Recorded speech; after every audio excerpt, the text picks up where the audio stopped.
When I turned 66, I threw a party for the family. No one came. That same day, my daughter-in-law posted photos of everyone on a cruise. I just smiled. When they came back, I handed her a DNA test that made her go pale. I'm glad to have you here. Follow my story until the end and comment the city you're watching from so I can see how far my story has reached.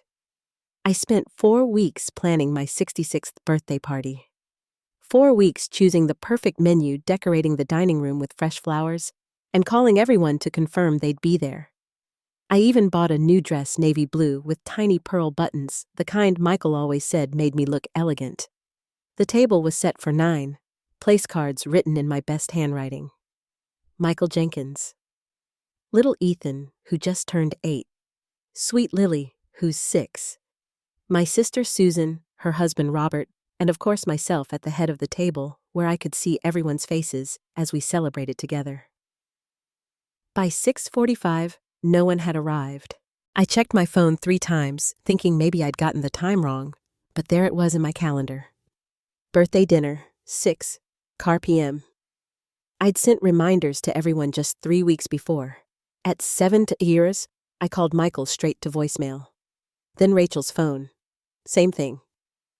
Same. Susan didn't answer either, which was strange because she always picks up on the second ring. I stood in my dining room looking at the untouched plates. The candles I'd lit an hour ago now burned down to stumps. The roast was getting cold in the oven. The chocolate cake I'd spent all morning making sat perfect and uncut on the kitchen counter. Maybe there was traffic. Maybe something came up at the last minute. These things happen, I told myself. Even though my chest felt tight and my hands wouldn't stop shaking. By 8:15, I knew they weren't coming. I sat down heavily in my chair, staring at the empty seats around me. This wasn't just lateness. This was something else entirely. The silence in my house felt different. Not peaceful, but hollow, like the house itself was holding its breath. That's when I made the mistake of checking Facebook. There at the top of my feed was a photo that made my blood freeze. Rachel radiant in a flowing white sundress. Her arm around Michael, who was grinning whiter than I'd seen in months. Behind them, the deep blue of the ocean stretched endlessly. The caption read, "Living our best life in the Caribbean. So grateful for this amazing family getaway." I scrolled down more photos. Ethan and Lily building sandcastles on a pristine beach. Susan and Robert sharing cocktails at what looked like an elegant ship's bar. Everyone was there. Everyone except me. The timestamp showed the photos were posted just an hour ago while I was sitting here waiting for them. They were thousands of miles away, toasting with champagne and laughing at some sunset dinner on a cruise ship. I felt something crack inside my chest. Not break crack like ice on a lake when the temperature drops too fast. They'd planned this, all of them. Rachel had organized a family vacation that deliberately excluded me, scheduled it for my birthday, and somehow convinced everyone to go along with it. Even Susan, my own sister, who'd helped me pick out decorations for this party just last week. I stared at that photo until my eyes burned. Rachel's smile looked especially bright, almost triumphant. She was standing exactly where I should have been, at the center of my family, surrounded by the people who were supposed to love me most. My phone buzzed. A text from Michael. "Sorry, Mom. Forgot to mention we'd be out of town this week. Rachel booked a surprise trip. Happy birthday, though. Forgot to mention. As if a Caribbean cruise was something you just casually forgot to tell your mother about. As if booking it on my birthday was pure coincidence." I set the phone down carefully, afraid I might throw it against the wall if I held it any longer. The roast was definitely cold now. I walked to the kitchen and turned off the oven, my movements mechanical and strange. I felt like I was watching myself from outside my body, observing this sad woman in her navy blue dress, cleaning up the dinner no one came to eat. I wrapped the cake in plastic and put it in the refrigerator. blew out what remained of the candles, started loading the good china back into the cabinet, each plate clicking against the others, with a sound that seemed too loud in the quiet house. Rachel had won something tonight, though I wasn't entirely sure what game we'd been playing. All I knew was that for the first time in my 66 years, I felt truly invisible. Not just overlooked or forgotten, but erased. As I turned off the dining room lights, I caught my reflection in the dark window. I looked smaller, somehow diminished. The woman staring back at me had spent decades being the family peacekeeper, the one who smoothed over arguments and remembered everyone's birthdays and anniversaries, the one who always put family first, and they'd all chosen to spend my birthday pretending I didn't exist. I climbed the stairs to my bedroom, each step heavier than the last. Tomorrow, I'd have to face the aftermath. The fake apologies, the excuses about miscommunication, Rachel's sweet voice explaining how the trip was booked months ago and there was nothing they could do. But tonight, I just needed to sit with this pain to really feel it, because something told me this wasn't just about a missed birthday party. This was about something much bigger and much more deliberate than I'd ever imagined. I didn't sleep that night.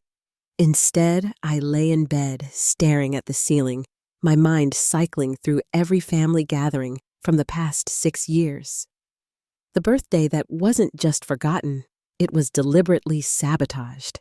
And as the hours crept by, other memories started surfacing, each one more unsettling than the last Ethan's 4th birthday party. I'd been so excited to see him blow out his candles. But when I arrived at the venue, Rachel met me at the door with that apologetic smile she'd perfected. "Oh, Carol, didn't Michael tell you? We had to move the party to tomorrow. Little emergency came up, but I could hear children laughing inside. Could see balloons through the window. When I called Michael later, he seemed genuinely confused. Tomorrow? No, Mom. The party's definitely today. Lily's first day of kindergarten. I'd asked Rachel 3 times what time they were dropping her off so I could be there with my camera. "Oh, we're doing it super early," she'd said. "Like 7:05 a.m.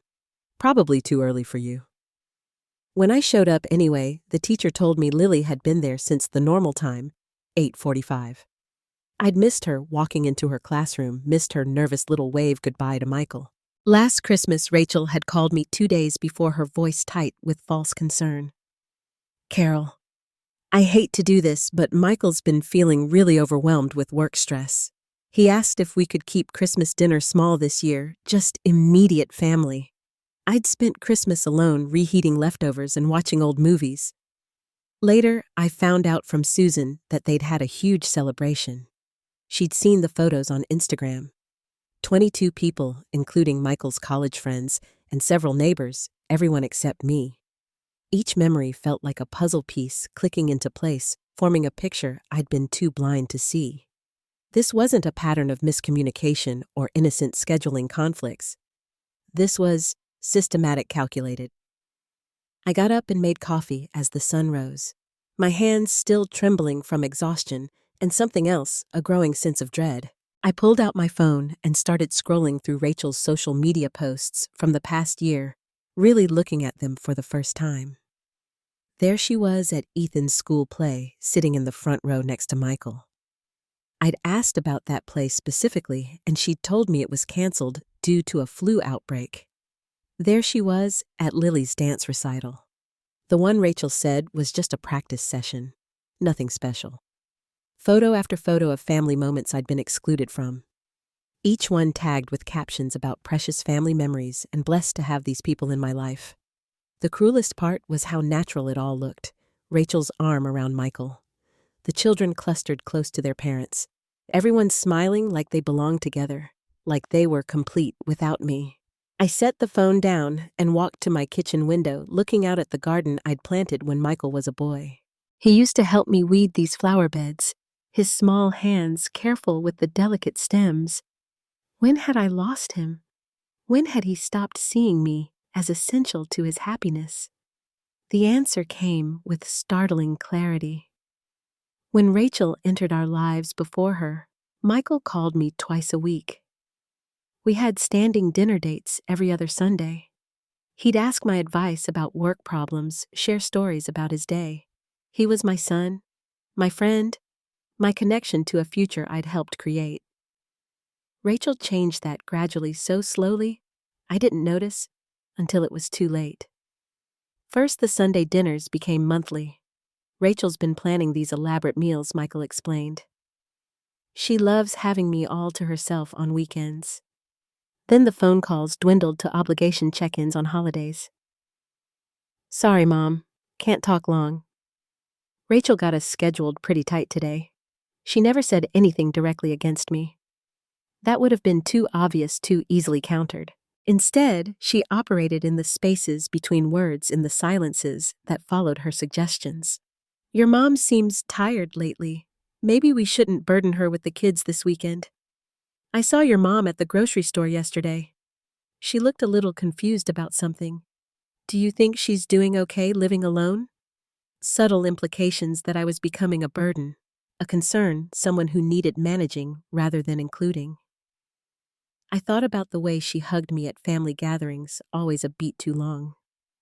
Her hand rubbing my back like I was a fragile elderly relative who needed comforting rather than an equal member of the family.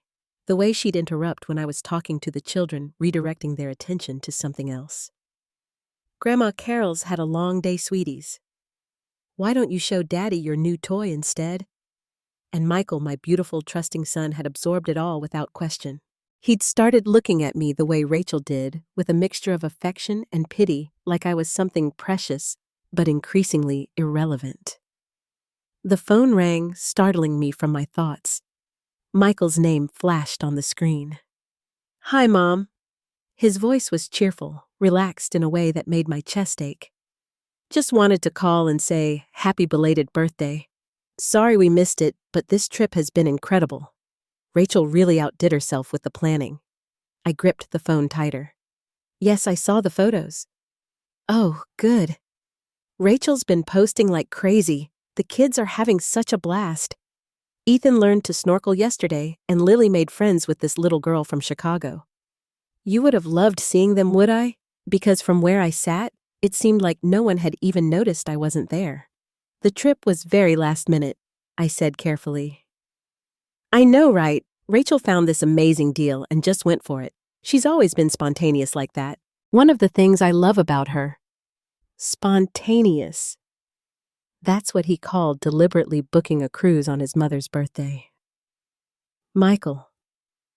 I started, then stopped. What could I say? That his wife was manipulating him. That she'd spent years systematically excluding me from his life. He'd think I was jealous, bitter, unable to accept that he'd grown up and moved on. Maybe I was all those things, but I was also right. Everything okay, Mom? You sound off. I closed my eyes, feeling the weight of all those lost moments, all those times I'd been edited out of my own family story. I'm fine, sweetheart. Just tired.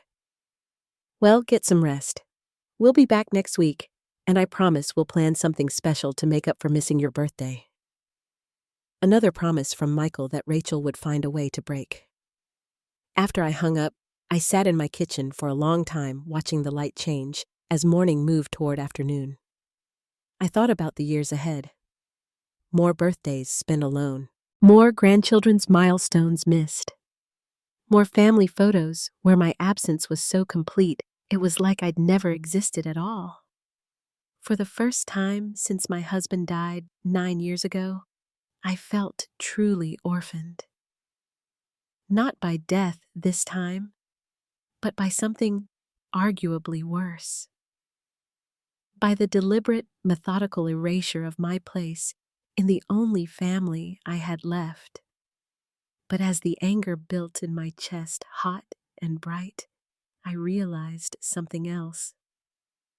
I wasn't going to disappear quietly. If Rachel wanted to play games, she'd picked the wrong opponent. I'd raised Michael when his father left us. I'd worked 2 jobs to put him through college, sacrificed my own dreams to ensure he had every opportunity. I'd earned my place in this family, and I wasn't giving it up without a fight. I just needed to figure out what I was really fighting against. It was Tuesday morning, exactly 1 week after my abandoned birthday party. When the doorbell rang, I was still in my robe, nursing my second cup of coffee and staring at the stack of thank you cards I'd bought for a celebration that never happened. The sound startled me. I wasn't expecting anyone, and honestly, unexpected visitors had become rare in my carefully managed social isolation. Through the peephole, I saw a man I didn't recognize. Mid-40s maybe, with dark hair and worry lines etched deep around his eyes. He was well-dressed but rumpled like he'd been traveling. His hands were shoved deep in his coat pockets and he kept glancing around nervously as if he wasn't sure he should be there. I almost didn't answer. After the cruise incident, I wasn't in the mood for solicitors or missionaries or whatever this stranger might want. But something about his posture, the way he seemed to be gathering courage just to stand on my porch, made me curious. "Can I help you?" I called through the door. "Mrs. Jenkins." His voice was careful, hesitant. "Carol Jenkins, Michael's mother." My chest tightened. How did this stranger know my son's name? Who's asking? He was quiet for a moment, then said something that made my blood run cold. "My name is Daniel Lee. I need to talk to you about Rachel." I opened the door slowly, keeping the chain latched. "What about Rachel?" Daniel Lee looked even more nervous up close. His hands were trembling slightly, and there were dark circles under his eyes, like he hadn't slept in days. "This is going to sound crazy, Mrs. Jenkins, but I think my son might be living in your son's house." The chain felt suddenly heavy in my hands. "What are you talking about, Ethan?" he said, and the name hit me like a physical blow. The little boy, 8 years old, brown hair, has a scar on his chin from falling off his bike when he was 4. I stared at him, my mind reeling. Ethan did have a scar on his chin. Michael had told me about the bike accident, how scared they'd all been rushing him to the emergency room. But how would this stranger know that? "I think you'd better come in," I said, my voice barely above a whisper. Daniel Lee sat on my couch like he might bolt at any second. I offered him coffee, but he shook his head, his hands clasped so tightly in his lap that his knuckles were white. "I don't know where to start," he said. "This is going to sound insane. Try me. I've had a very strange week." He took a shaky breath. "Rachel and we were together for 2 years. This was before she met your son, before she got married. We lived together, talked about marriage, the whole thing. And then she got pregnant." My coffee cup suddenly felt too heavy. I set it down carefully, afraid I might drop it. "I was so happy," Daniel continued, his voice thick with old pain. "I wanted to marry her immediately, start planning our life together. But Rachel, she kept putting me off. Said she needed time to think, wasn't ready for such a big step. Then one day, I came home from work, and she was gone. Just gone. All her stuff, everything. Like she'd never lived there at all. Did you look for her?" "Of course I did. For months, filed a missing person report. Hired a private investigator, posted on every social media platform I could think of. Nothing. It was like she'd vanished into thin air." He rubbed his face with both hands. "The investigator finally told me to give up. Said, some people just don't want to be found." I was starting to feel sick. "What does this have to do with Ethan?" 3 months ago, I was at a conference in Portland, just walking around downtown during lunch. And I saw them. Rachel and a little boy who looked exactly like me at that age. Same eyes, same chin, even the same way of tilting his head when he's concentrating. I followed them for 3 blocks. "Mrs. Jenkins." I watched that little boy, and I knew he was mine. The room felt like it was spinning. "You're saying Ethan is your son?" "I'm saying I think he is." Rachel was about 2 months pregnant when she left me. If she carried the baby to term, he'd be exactly Ethan's age now. Daniel reached into his jacket and pulled out his phone. Look at this. He showed me a photo of himself as a child, maybe 6 or 7 years old. The resemblance to Ethan was unmistakable. The same dark eyes, the same stubborn set to the jaw, even the same slight gap between his front teeth that Ethan was always trying to hide when he smiled. My hands were shaking now. This could be a coincidence. Lots of children look alike. That's what I told myself at first, but then I started digging.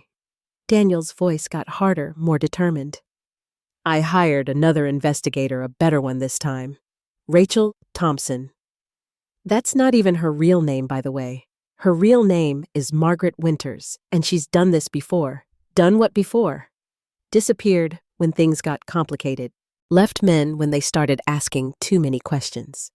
The investigator found 2 other guys, Mrs. Jenkins, 2 other men who had relationships with her that ended the same way. Suddenly, completely like she'd never existed. Daniel leaned forward, his eyes intense. One of them thinks she might have been pregnant when she left him too.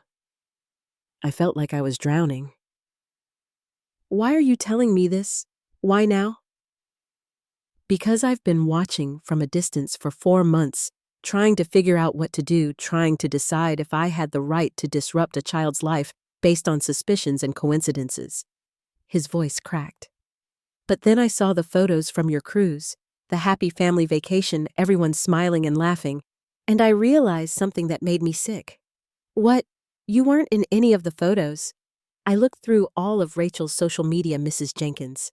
Hundreds of pictures of family gatherings, birthday parties, holidays. Ethan and Lily are in all of them. Your son Michael is in most of them. But you're barely there, like you're being written out of your own family's story. The truth of it hit me like a physical blow. I thought about all those missed events, all those last-minute changes and convenient miscommunications. All those times I'd felt like an outsider looking in at my own family. I started thinking about my own experience with Rachel. Daniel continued. How she isolated me from my friends and family near the end. How she made me feel like I was the problem, like I was too demanding, too clingy. How she convinced me that the people who cared about me didn't really understand our relationship. She's doing the same thing to Michael. I whispered, I think so. And I think she's doing it to you too. Which means if Ethan really is my son, he's not the only victim here. You are too. Daniel reached into his coat again and pulled out a manila envelope. This is why I'm here, Mrs. Jenkins. Why? I finally worked up the courage to knock on your door. What is it? DNA test results. I managed to get a sample of Ethan's hair from the barbershop where Rachel takes him. Had it tested against my own DNA. His hands were shaking as he handed me the envelope. I got the results yesterday. I stared at the envelope, afraid to touch it. Inside was information that could destroy my family or save it. And I had no way of knowing which. Before you open that, Daniel said quietly, I need you to know something else. I don't want to take Ethan away from the only father he's ever known. I don't want to traumatize him or disrupt his life, but I can't stand by and watch Rachel manipulate and lie to the people who love him, including you. What are you asking me to do? I'm asking you to help me make sure he's protected from her, from whatever game she's been playing with all of us. Daniel's voice was steady now, resolved. Because if she's lied about this, Mrs. Jenkins, what else has she lied about, and who else is she going to hurt? I looked at the envelope in my hands, feeling the weight of whatever truth was inside. Outside, a car door slammed, and I heard children laughing as they walked past my house. Normal sounds of a normal afternoon in a normal neighborhood where mothers didn't steal children and grandmothers didn't get erased from family photos. But my life hadn't been normal for a long time. I just hadn't wanted to admit it. Mrs. Jenkins. Daniel's voice was gentle now, almost kind.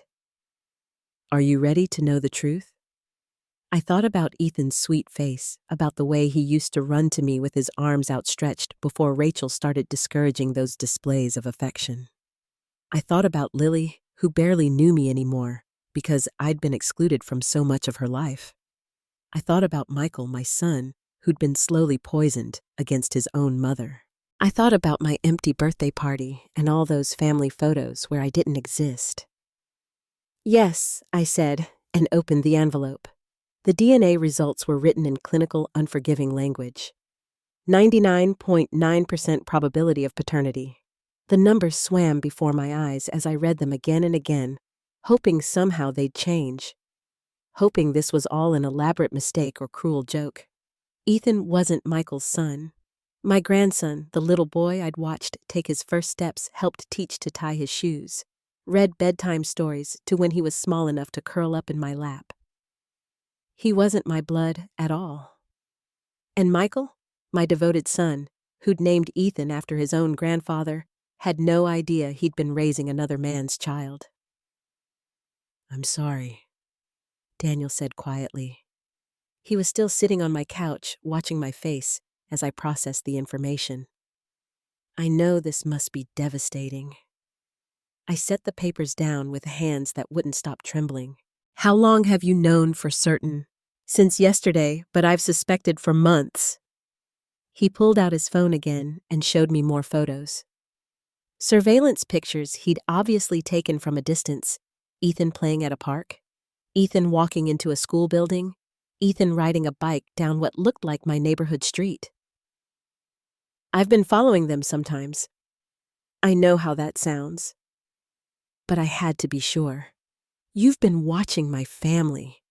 I've been watching my son Daniel, corrected his voice firm, but not hostile, and trying to understand what kind of woman could steal a child and build an entire life around that lie. The anger came then hot and overwhelming, not at Daniel. He was as much a victim as the rest of us. But at Rachel, at the magnitude of her deception, the cruelty of it. She hadn't just lied about Ethan's parentage.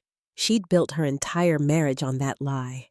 Used an innocent child as the foundation for a life she had no right to claim. She trapped Michael. I said the words coming out harsh and bitter. She got pregnant with another man's baby and used it to secure a marriage to my son. It looks that way. Daniel's expression was grim. The timeline fits perfectly. She left me when she was about 2 months along, just starting to show. If she moved fast, found someone quickly, she could have convinced him the baby was premature or just small. I thought back to Ethan's birth, how excited Michael had been when he called to tell me Rachel was in labor. He came 3 weeks early, I remembered. Michael was worried about complications, but the doctor said everything was fine. Because everything was fine. Ethan wasn't premature. He was exactly on schedule for my timeline, not Michael's. The pieces were falling into place with sickening clarity. Rachel's whirlwind romance with my son, the quick engagement, the wedding that happened barely 6 months after they met. I'd thought it was romantic at the time. True love conquering all. Now I realized it was something much more calculated. She needed a father for Ethan before he was born. I said, someone stable. Someone who wouldn't question the timing too closely. Someone trusting, Daniel added. Someone who wouldn't demand a paternity test because the thought would never occur to him. That was Michael. Exactly. My son had always been honest to a fault, incapable of the kind of deception that would make him suspicious of others. He took people at face value, believed what they told him. It was one of his best qualities, and Rachel had weaponized it against him. There's more, Daniel said, and something in his tone made my stomach clench. The investigator I hired found out some other things about Rachel, things that might explain why she's been pushing you out of the picture. What things? Daniel pulled out a folder and handed it to me. Inside were photographs, documents, what looked like copies of official records. Her real name is Margaret Winters. She's 34, not 31, like she told your son. She grew up in foster care, aged out of the system at 18. No family, no real connections anywhere. I studied a photograph that looked like it came from a high school yearbook. The face was definitely Rachel, but younger, harder somehow. Her hair was different, darker, and there was something in her eyes that I'd never seen in the woman who married my son. A kind of desperate hunger. She's been married before. Daniel continued twice. Once to a man named Stephen Park in Arizona, once to someone called Brian Cooper in Washington. Both marriages ended in divorce within 2 years, both times, with her getting significant alimony settlements. She's done this before, I whispered. The pattern's always the same. She meets a man with money or stability, moves fast to lock him down, then systematically isolates him from his support system, friends, family, anyone who might see through her act or ask uncomfortable questions. I thought about how Michael's college friends had gradually stopped coming around after he married Rachel. How he drifted away from his work colleagues. How he rarely talked about his job anymore except to mention how stressful it was. How he'd become increasingly dependent on Rachel for social connections, for emotional support, for everything. She's been isolating him, I said. And you, because you're the biggest threat to her control. Mothers see things other people miss. They ask questions. They remember details from before she came along. Daniel leaned forward, his expression intense. She needed you out of the picture, Mrs. Jenkins. Not just distant, completely erased. That's why the birthday party sabotage. That's why all the missed events and miscommunications. She's been systematically training your family to function without you. The cruelty of it took my breath away. But why? If she already had Michael, if he believed Ethan was his son, why go to such lengths to exclude me? Because you're a witness to the timeline. You remember when they met, when she got pregnant, when Ethan was born. If you'd ever started asking questions, comparing dates, you might have figured out the truth. Daniel's voice was quiet, but certain. She needed you to become irrelevant before you became dangerous. I stood up abruptly, pacing to the window where I could see the street where Ethan had learned to ride his bike. The little boy I'd cheered for bandaged his scraped knees, celebrated every milestone with. He was still the same child, still sweet and funny and bright, but everything about his place in our family was a lie. What about Lily? I asked, dreading the answer. As far as I can tell, Lily really is Michael's daughter. Born 2 years after Ethan, during a time when Rachel and your son were definitely together, but Mrs. Jenkins. Daniel hesitated. What? Lily's birth might have been calculated too. A way to make sure Michael never questioned Ethan's parentage. If Rachel could give him a biological child, he'd be less likely to doubt that Ethan was his too. And it would cement their relationship even further. I felt sick. Everything about my son's marriage, his family, his life for the past 8 years had been orchestrated by a woman who saw him not as a person to love, but as a resource to exploit. And she'd used children, innocent children, as tools in her manipulation. Ethan doesn't know, does he? I asked. Of course not. He's 8 years old. As far as he's concerned, Michael is his father and always has been. And Lily, she doesn't know either. She just thinks she has a big brother who looks different from her. Kids don't question these things, but adults did, or they should. And I was starting to understand why Rachel had worked so hard to make me irrelevant. A grandmother who spent time with her grandchildren, who was really present in their lives, might eventually notice that Ethan looked nothing like his supposed father, might start asking questions about family resemblances, about genetic traits that didn't add up. Daniel, I said slowly, why did you decide to tell me this now? You could have just demanded a paternity test, gone through the courts, tried to get custody. Why involve me? He was quiet for a long moment, staring at his hands. Because I realized something when I saw those cruise photos. Rachel isn't just destroying my relationship with my son. She's destroying yours, too. And if we don't stop her, she's going to keep doing it to other people. What do you mean? She's already starting to pull back from Michael's friends, from his work colleagues, making him more and more dependent on her for everything. And she's teaching the kids to see him as the only parent who really matters. Ethan barely talks about you anymore when I've watched them at the park. It's like she's erasing you from his memory. The truth of that hit me like a physical blow. I thought about how different Ethan had become in recent months, how he'd stopped running to hug me when I visited, how he'd started looking to Rachel for permission before talking to me. I thought he was just growing up, becoming more independent, but maybe it was something else entirely. She's going to discard Michael eventually, Daniel continued. Just like she discarded me, just like she discarded her previous husbands. But first, she's going to make sure he has nothing left except her and the kids. No friends, no family, no support system. When she's ready to move on, he'll be completely alone.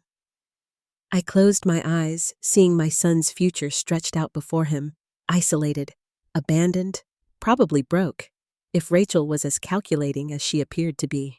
And the children caught in the middle of it all, used as pawns in a game they didn't even know they were playing. "What do you want me to do?" I asked. Daniel stood up, gathering his papers and photos. "I want you to help me save our family, both of us. Because that's what we are, Mrs. Jenkins. Family. You're Ethan's grandmother in every way that matters, even if we don't share DNA. And I'm not going to let Rachel destroy that just because she's afraid of the truth." He handed me a business card with his contact information. "Think about it, but don't think too long. They'll be back from their cruise in a few days, and when they are, Rachel is going to be watching for any sign that you're becoming a problem again. If we're going to act, it has to be soon." After Daniel left, I sat in my living room holding the DNA results and staring at that business card. Outside, the afternoon was fading into evening, and the house felt quieter than ever. But for the first time in months, the silence didn't feel empty. It felt like the calm before a storm. Because Rachel Thompson, or Margaret Winters, or whatever her real name was, had made a critical mistake. She'd thought she could erase me completely, make me irrelevant to my own family's story. But I wasn't gone yet. And now that I knew what she really was, I wasn't going anywhere. I called Michael 3 days after the family returned from their cruise. My voice was steady, practiced. I'd rehearsed this conversation a dozen times in my head.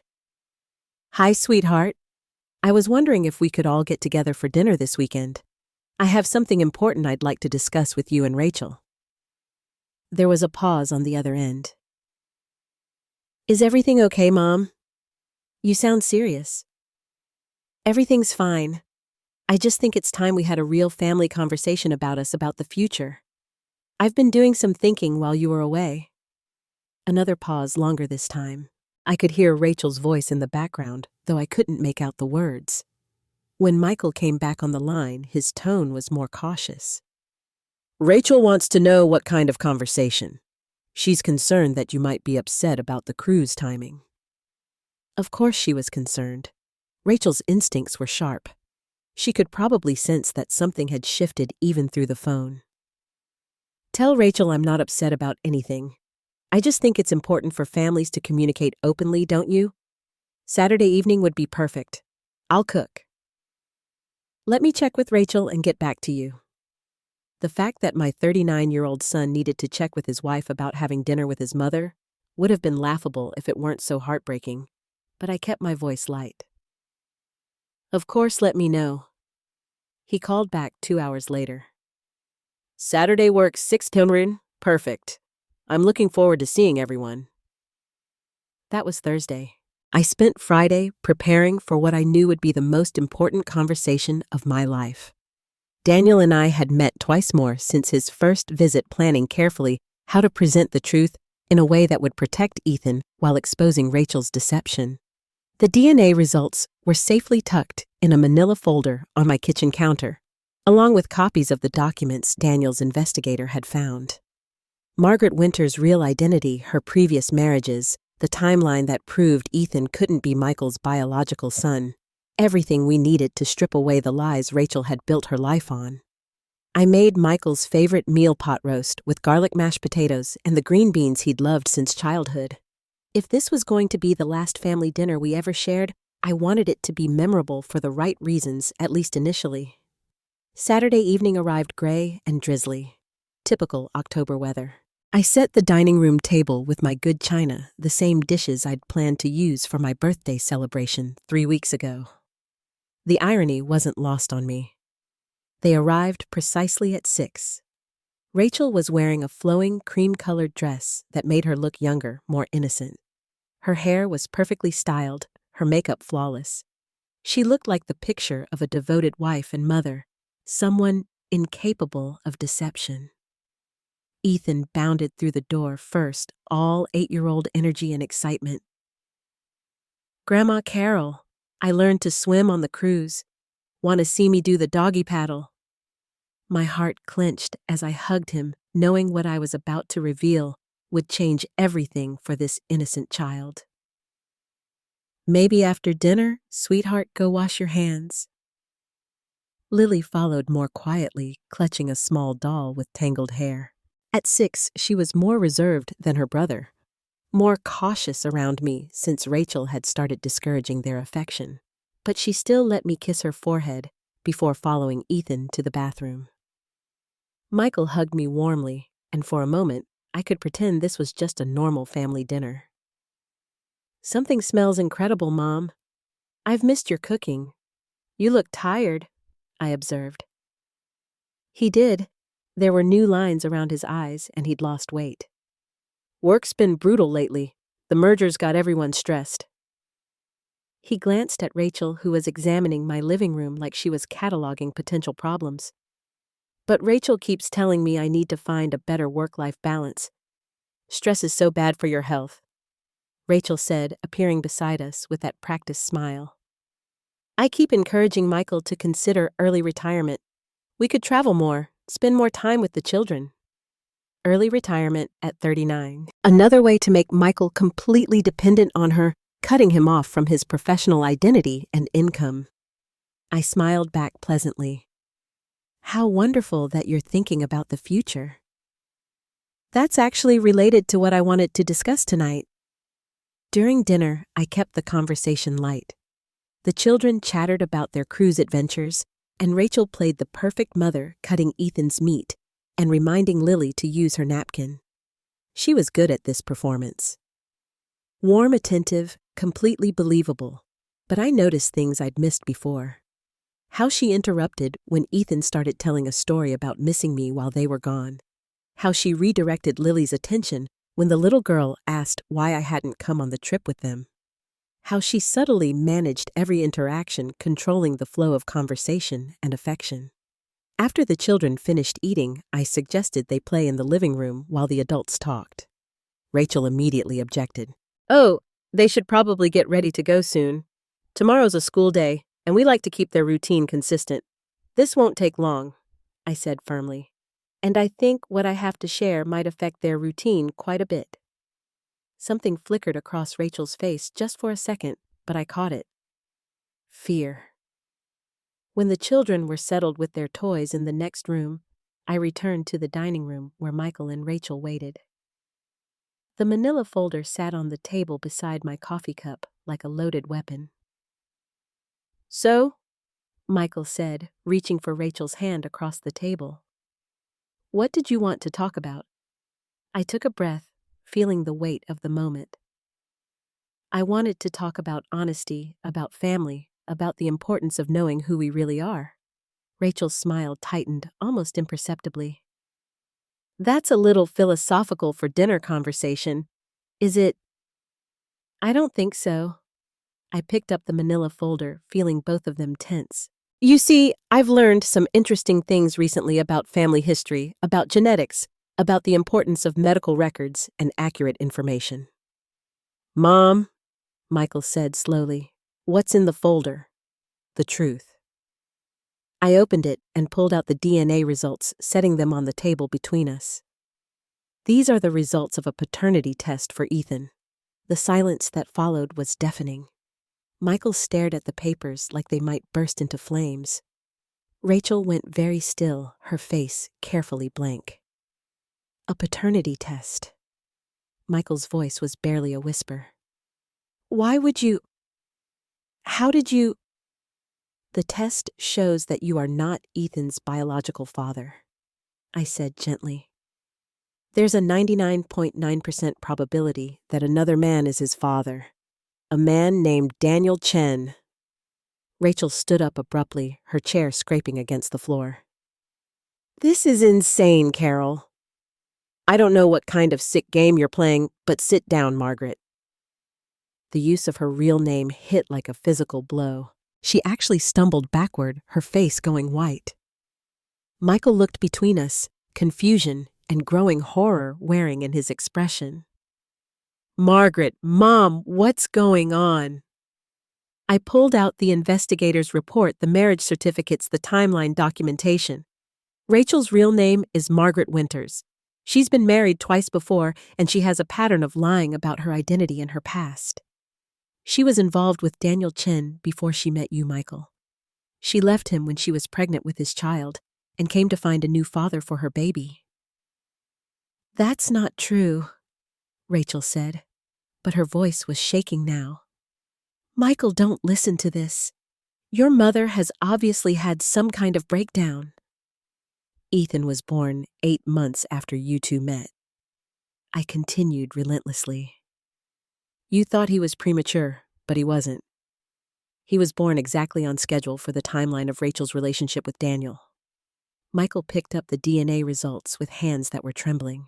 I watched his face as he read them. Watched the color drain from his cheeks as the numbers sank in. This can't be right, he whispered. Daniel Chen has been looking for his son for 8 years, I said. He found you 4 months ago and has been watching from a distance, trying to decide what to do. He came to me because he recognized what Rachel was doing to our family. The same isolation tactics she used on him. Rachel was backing toward the doorway now, her perfect composure completely shattered. Michael, please don't let her poison you against me. Think about our life together. Our family. Our family. Michael's voice was raw, broken.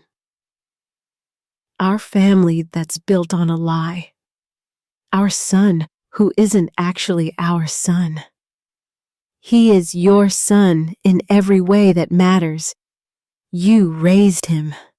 You love him. Based on a lie. Michael slammed his hand on the table, making the dishes jump. Everything, Rachel. Everything has been a lie. From the living room came the sound of children's laughter, innocent and bright. Ethan and Lily playing their games, unaware that their world was imploding in the next room. There's more, I said quietly, and pulled out the records of Rachel's previous marriages. She's done this before. Found men, married them quickly, isolated them from their families, then moved on when it suited her. You're not her first victim, Michael. You're just the most successful one. Michael stared at the documents, his breathing shallow and fast. The cruise, he said suddenly. Your birthday. That wasn't a coincidence, was it? Rachel said nothing, but her silence was answer enough. You planned it deliberately. You made sure Mom would be alone on her birthday while we were all together having fun without her. You wanted to hurt her. I wanted to protect our family, Rachel started. From what? From my mother. From the woman who raised me and loved me and would never hurt anyone. From someone who would eventually figure out the truth, I said softly. That's what this has all been about, Michael. The missed events the last minute changes the gradual separation from your friends and family. Rachel needed to isolate you completely before you started asking questions she couldn't answer. Michael looked up at his wife. His wife, who wasn't who she claimed to be, whose entire life with him was built on deception. Is any of it real? Do you love me at all? Or was I just convenient? For the first time since I'd known her, Rachel had no answer, no smooth deflection, no manipulation, no perfectly crafted response. She just stood there, exposed and silent. That silence told us everything we needed to know. From the living room, Ethan called out, "Daddy, can we have ice cream?" Michael closed his eyes, and I saw a tear slip down his cheek. "What do I tell them?" he whispered. "How do I explain this to the children? We'll figure it out," I said, reaching across the table to take his hand. Together, as a family. But Ethan is still your son in every way that matters. That doesn't change. But he also has a biological father who loves him and wants to be part of his life. And maybe if we handle this right, that can be a good thing. Rachel turned toward the door, but I called after her. "Margaret?" She stopped, but didn't turn around. "Daniel isn't going to disappear this time, and neither am I. If you try to run with the children, we'll find you. If you try to manipulate this situation or hurt these kids to protect yourself, we'll stop you. Your days of controlling this family are over." She walked out without another word, leaving behind the sound of children playing and the wreckage of 8 years of lies. But for the first time in months, I didn't feel like I was losing my family. I felt like I was finally getting it back. 7 months later, I was in my kitchen making Sunday dinner when I heard the front door open and Ethan's voice calling out, "Grandma, we brought dessert in here, sweetheart." I called back, smiling, as I heard the thunder of small feet running toward me. Ethan burst through the kitchen doorway, his arms wrapped around a bakery box that was almost too big for him to carry. Behind him came Lily, more careful with her steps, carrying a small bouquet of daisies. "These are for you," she said shyly, holding out the flowers. "Daddy said yellow is your favorite color." I knelt down to accept the bouquet, pulling her into a hug that she no longer hesitated to return. "They're perfect, sweetheart. Thank you." Michael appeared in the doorway looking healthier than he had in years. The weight he'd lost during those final months with Rachel had returned, and the stress lines around his eyes had softened. Behind him stood Daniel, still somewhat tentative in family gatherings, but gradually finding his place in our complicated new dynamic. "Something smells incredible," Michael said, kissing my cheek. "Is that your famous apple pie?" "Ethan specifically requested it," I said, ruffling the little boy's hair. "Along with mashed potatoes and that chicken recipe you used to love, the one with the herbs." Ethan's eyes lit up. "Yes, that's my favorite too, just like Daddy's." The easy way he called both Michael and Daniel Daddy still took some getting used to, but the children had adapted to their expanded family with the resilience that kids possess.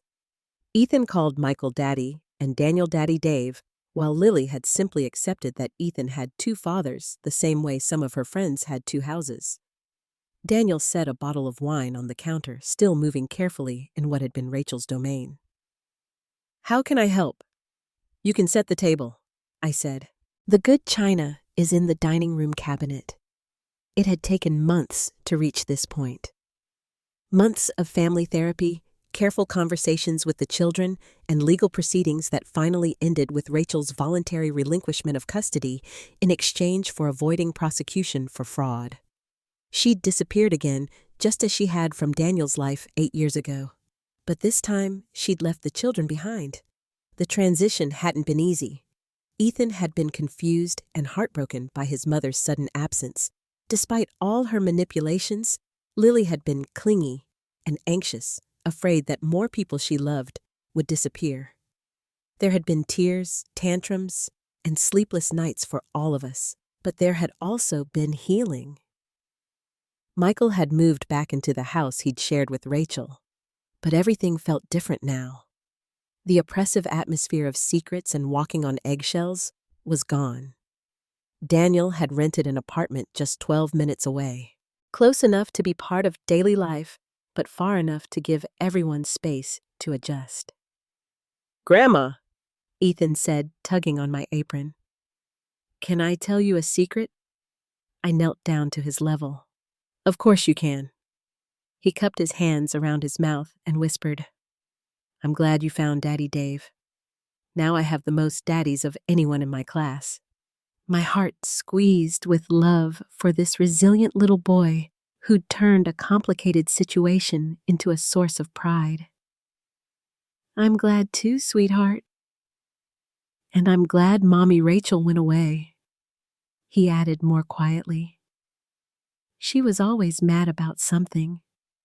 It broke my heart that an 8-year-old had been so aware of the tension in his household, but it also reassured me that we'd made the right choices. Children knew more than adults gave them credit for, and Ethan had sensed his mother's manipulation, even if he couldn't name it. During dinner, the conversation flowed naturally between the adults, while the children chattered about school and friends. Daniel told us about Ethan's latest soccer game where he'd scored his first goal. Michael shared Lily's excitement about starting dance classes. We talked like the family we'd become. Unconventional maybe, but real, in a way that Rachel's carefully orchestrated version had never been. "I got a call from my lawyer yesterday," Michael said as we cleared the dinner plates. "The divorce is finally final." "How do you feel about that?" I asked. He was quiet for a moment, watching Ethan help Daniel load the dishwasher. "Relieved mostly, and grateful that it's over without more damage to the kids. Any regrets about ending the marriage? No. About not seeing the truth sooner." He shrugged. "I think I'll always regret that. How much time we lost. How much pain she caused you. Especially." I squeezed his shoulder. "You can't blame yourself for trusting someone you loved. That's not a character flaw, Michael. That's just being human." Daniel joined us at the counter, drying his hands on a dish towel. "Has there been any word from her?" "Nothing," Michael said. "Her lawyer said she doesn't want any contact with the children. No visitation, no phone calls, nothing." "That's probably for the best," I said, though it still amazed me that any mother could walk away so completely from her children. At least this way the kids can heal without worrying about when she might disrupt their lives again. Later, after the children had fallen asleep watching a movie in the living room, the 3 adults sat around my kitchen table with coffee and leftover pie. These had become some of my favorite moments. Quiet conversations in the evening light, planning for the future, talking through the challenges of co-parenting in such an unusual situation. "I've been thinking about something Daniel said, stirring sugar into his coffee." "About Ethan's last name?" Michael looked up sharply. "What about it? He's been Patterson his whole life. That's his identity, his school records, everything." "I don't want to change that, but I was wondering."